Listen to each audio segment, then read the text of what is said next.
everyone, it's Norm from Tested, and happy Friday. To kick off this weekend, I have another Lego project for you today, and it begins with what you just finished watching, a time-lapse assembly of this new Lego set that I just got recently. This is part of Lego's new diorama collection. They have a series of miniature self-contained displays, a few of them from Star Wars, one from Jurassic Park, and this in front of me is, of course, the iconic finale scene from Episode 4, New Hope, the Death Star trench run. So you have the representation at like this microfig scale, the Death Star trench in here, at least two of the sides of it, the base and one wall.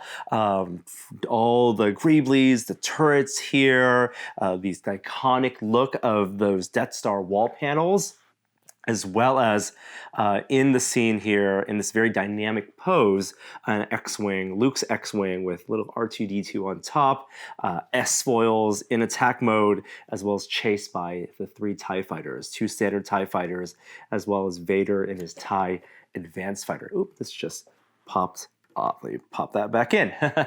So very simple and fun to put together, about 2.5 hours to assemble, over 600 pieces, and like I said, a self-contained thing. But when I saw this, I knew I wanted to put it together, but I wasn't going to be happy with just this thing, because what it reminded me of was J.K. Brickworks, Jason Alleman, Lego designer Jason Alleman's original concept for his Lego Automata design, which was eventually released as this guy. I had put together earlier this year. This is the Pursuit of Flight Lego Designer Program set. So really wonderful piece of Lego Automata representing 2 airplanes in this kind of dogfighting chase. You can actually swap out these airplanes.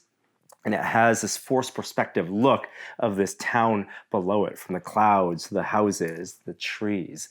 And while this is representing a piece of history, aeronautics history, it was originally conceived by J.K. Brickworks as maybe something that could represent space dogfighting and a representation of the X-Wing chase, the TIE fighter chasing X-Wing in the Death Star trench. They never ended up releasing it and approving it for a Star Wars license, and that's why that is this aesthetic. But when I saw this diorama collection set released, I thought to myself, well, what if we took the elements of this, the X-Wing, the TIE fighters, the Death Star panels, and removed them from the space and grafted them then onto this platform and turn it into the original Automata design of that Death Star trench run. So that's what we're going to do next. I'm not sure if it's going to work, but we're going to take these elements, remove the pieces that I just put together, and take this set apart and hopefully make it into something that's greater than the sum of these 2 sets. I'm a little bit nervous, but I think it's going to work out.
And hey, would you look at that? I think that turned out all right.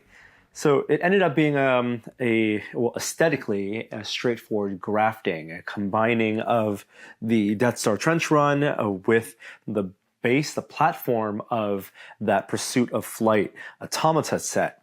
But it wasn't as easy as just snapping the pieces on, because I did have to swap out two of these dark gray base plates, 8x16, that made up the foundation of the Death Star trench run, and replace those with a variety of different smaller plates I had around the house to make room to accommodate for the two 1x6 slots here where the rods come out of that allow for this motion.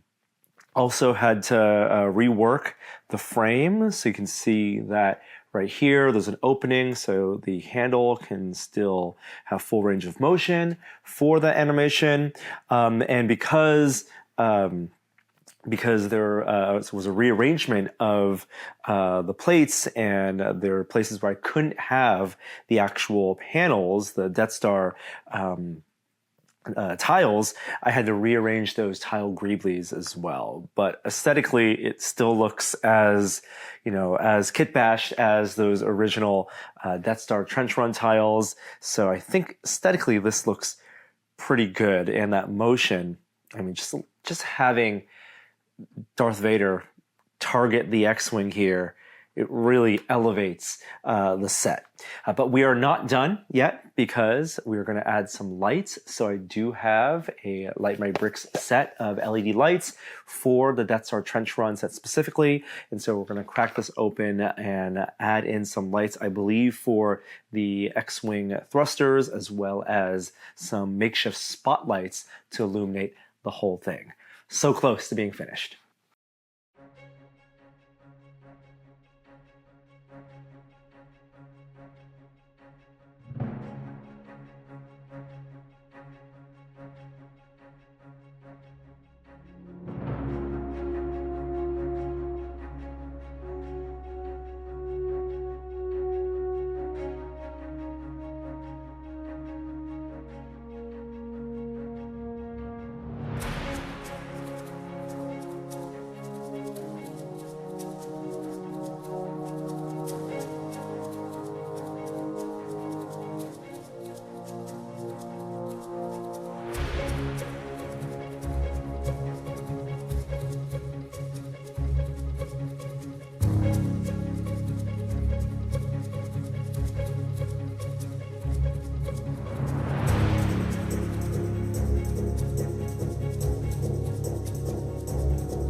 And we are done. So for this project, the lighting was actually the easiest part to install using the Light My Bricks lighting kit.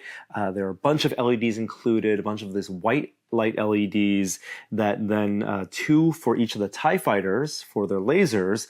That gets connected to a special control board, an effects board that allows them to shimmer and make it look like they're pulsating.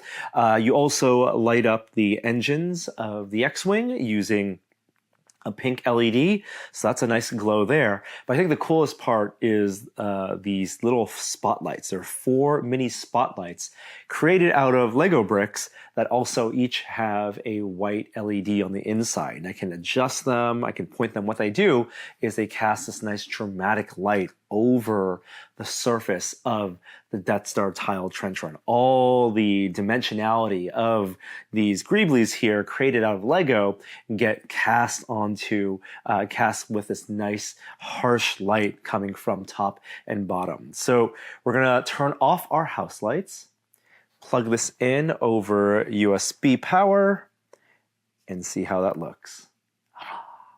And there it goes.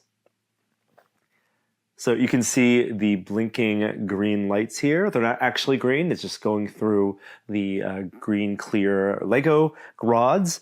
And I can use the switch on the board on the back here to change the speed of that blink. I like the more manic blasting. That's pretty cool. All right, love that. And the dramatic spotlights, 2 from the bottom, 2 from the top, I think do a really effective job of bringing out this entire scene. And of course, it is a conversion, a combination of the JK Brickworks Lego Designer Program Pursuit of Flight set. And I now finally have a Death Star Trench Run Automata. Oh, this is so cool. I love it. We're gonna get some pictures. We're gonna get some close-up videos so you can see the X-Wing being chased by Vader here, Luke being chased by Vader here up close. But this has been a wonderfully enjoyable build. Thank you so much for following along. I'm so glad it worked out. We'll have more fun videos in the coming days and weeks and months. Of course, thanks for watching and subscribing. I'm Norm from Tested, and I'll see you next time. Bye. Hey guys, Adam Savage from Tested here. If you've ever seen the 6-inch ruler in inches and centimeters on my forearm and wanted one of your own, but you didn't want it to be permanent, well, today's your lucky day. You can now buy temporary tattoos of my measuring stick, my measuring forearm, at tested-store.com. Comes like this, goes on in about 30 seconds with a little water. The instructions are on the back. It comes off with rubbing alcohol, and hopefully it warms you up to the idea of permanently attaching a measuring device to your body, because I use mine every single day.